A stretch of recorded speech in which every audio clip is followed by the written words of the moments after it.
নমস্কার বন্ধুরা, তো আজকে আমি ঘরোয়া পদ্ধতিতে কম মশলায় খাসির মাংস রান্না করব বড় আলু দিয়ে। তার জন্য এখানে মাংসটা আমি পরিষ্কার করে সুন্দরভাবে ধুয়ে নিয়েছি। আর এখানে আমি পেঁয়াজ কুচি, রসুন থেতো করে নিয়েছি, আর নিয়েছি কাজু বাদাম বাটা, জিরে আর শুকনো লঙ্কা বাটা, আর একটু রসুন বাটা, গরম মশলা বাটা। তো এই যে প্রেসার কুকারে মাংসটাকে আমি শুধুমাত্র 3 থেকে 4টে সিটি দিয়ে নেব, যাতে মাংসটা একটু নরম হয়। তার জন্য আমি এই যে প্রেসার কুকারে মাংসগুলো দিয়ে দিচ্ছি। এখন এখানে আমি সমস্ত বাটা মশলা থেকে একটু একটু করে দিয়ে দেব। পেঁয়াজ কুচিও একটু দিয়ে দেব, সম্পূর্ণটা দেব না, অল্প একটু করে দিয়ে দেব, যাতে সিদ্ধ করার সময় মাংসটার ভিতরেও মশলাগুলো ভালোভাবে ঢুকে যায়। তার জন্য এখানে আমি যে দিয়ে দিলাম একটা গোটা রসুন দিয়ে দেব, আর পেঁয়াজ কুচি দিয়ে দেব, লবণ দিয়ে দেব, হলুদ দিয়ে দেব, তেলও দেব। আর এখানে লবণ আর হলুদটা একটু কম করে দেব, পরে আর একটু করে দেব। তো এই যে দিয়ে দিলাম, দিয়ে হাতের সাহায্যে এটা ভালো করে মেখে, তেল দিয়ে দিলাম, মেখে পরিমাণ মতো জল দিয়ে এটাকে আমি সিদ্ধ বসিয়েছি। তো আমার মাংসটা সিদ্ধ হয়ে গেছে, নামিয়েছি। এখন আমি কড়াই বসিয়ে দিয়েছি। কড়াই গরম হয়ে আসলে তেল দিয়ে দেব। আমি পরিমাণ মতো একবারেই তেল দিয়ে দিয়েছি, পরে আর তেল দেব না। আর আমি আগেই বলেছি যে আমরা তেল মশলা একটু কম খাই। তো আমি তেল দিয়ে এখন পেঁয়াজ কুচি আর রসুন দিয়ে থেতো করে রেখেছি সেটা দিয়ে দেব, আর একটু তেল মশলা, আর তেল মশলার সঙ্গে গোটা গরম মশলাও দিয়ে দিয়েছি। দিয়ে এটাকে ভালো করে লাল লাল করে ভাজতে হবে। তো এইখানে ভাজার সময় একটু লবণ দিয়ে দিলাম। লবণ দিলে পেঁয়াজটা তাড়াতাড়ি ভাজা হয়, নরম হয়ে আসে, তার জন্য। তো এটা ভাজা হয়ে গেছে। এখন সমস্ত বাটা মশলা এখানে দিয়ে দেব। শুকনো লঙ্কা, জিরা, কাজু বাদাম বাটা, এগুলো দিয়ে ভালোভাবে ভেজে নেব। এখানে মশলার মধ্যে শুধু জিরা আর গরম মশলা আর কাজু বাদাম বাটা, আর কোনো মশলাই আমি দেইনি। আমরা এইভাবেই রান্না করি, খাইতে অনেক সুন্দর লাগে আর স্বাস্থ্যের জন্যও অনেক উপকারী। তো এই যে এখন এখানে একটু হলুদ দিয়ে, সামান্য একটু জল দিয়ে মশলাটাকে সুন্দরভাবে কষিয়ে নেব। যতক্ষণ না তেল ছেড়ে আসতেছে ততক্ষণ পর্যন্ত মশলাটা কষাবো।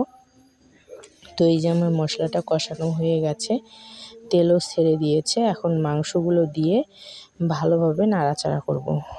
তো এই যে আমি মাংসগুলো দিয়ে দিলাম, আর এখন আমি বড় বড় আলু কুটে রেখেছিলাম, সেই আলুগুলো এখন দিয়ে দেব।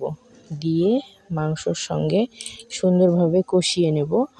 আর জল আমি দেব না, আর একটু লবণও দিয়ে দিলাম। আগে একটু দিয়েছিলাম, এখন একটু দিয়ে দিলাম। দিয়ে এই যে দেখুন, জল সহ লবণ দেওয়ার পর একটু জল ছেড়ে দিয়েছে। এখন আমি ঢাকা দিয়ে দিয়ে মাংসটাকে সুন্দরভাবে কষিয়ে নেব। আর কোনো জল এখানে ব্যবহার করব না, শুধু ঢাকা দেব, মিনিট 2 রাখবো, আবার ঢাকনা তুলবো, আবার কষাবো। এইভাবে আমি আধা ঘন্টার মতো মাংসটাকে কষিয়ে নেব। যতক্ষণ না মজে আসতেছে ততক্ষণ কষাবো। তো এই দেখুন, আমি একবার ঢাকা দিয়েছিলাম, উঠিয়ে আবার একটু নাড়াচাড়া করে আবার একটু ঢাকা দিয়ে দিলাম। তো এইভাবে কষাতে কষাতে দেখুন বন্ধুরা, আমার মাংসগুলো একদম মজে এসেছে। আর এই অবস্থায় আমার আলুগুলো সিদ্ধ হয়ে গেছিলো, যার জন্য আমি আলুগুলো উঠিয়ে রেখেছি, আবার পরে দিয়ে দেব। আর মাংসটাকে আমি আরও একটু কষিয়ে নেব, যতক্ষণ না মাংসগুলো ছাড়া ছাড়া হচ্ছে, মানে একটা আরেকটার সঙ্গে লাগবে না, এইরকম হচ্ছে, ততক্ষণ মাংসটাকে কষাবো। তো আমার মাংসটা প্রায় কষানো হয়ে গেছে। এখন আমি আলুগুলো দিয়ে আলুগুলো সহ আরও একটু ভেজে নেব, যাতে আলুগুলো খাইতে সুন্দর লাগে আর আলুগুলো সুন্দরভাবে ভাজা হয়, তার জন্য। তো দেখুন কি সুন্দর দেখা যাচ্ছে আলু মাংস দুটোই। তো আমরা গ্রামের সহজ সরল মানুষ, আমরা কম তেল মশলা খাই, আর কম তেল মশলায় আমরা এইভাবেই রান্না করি।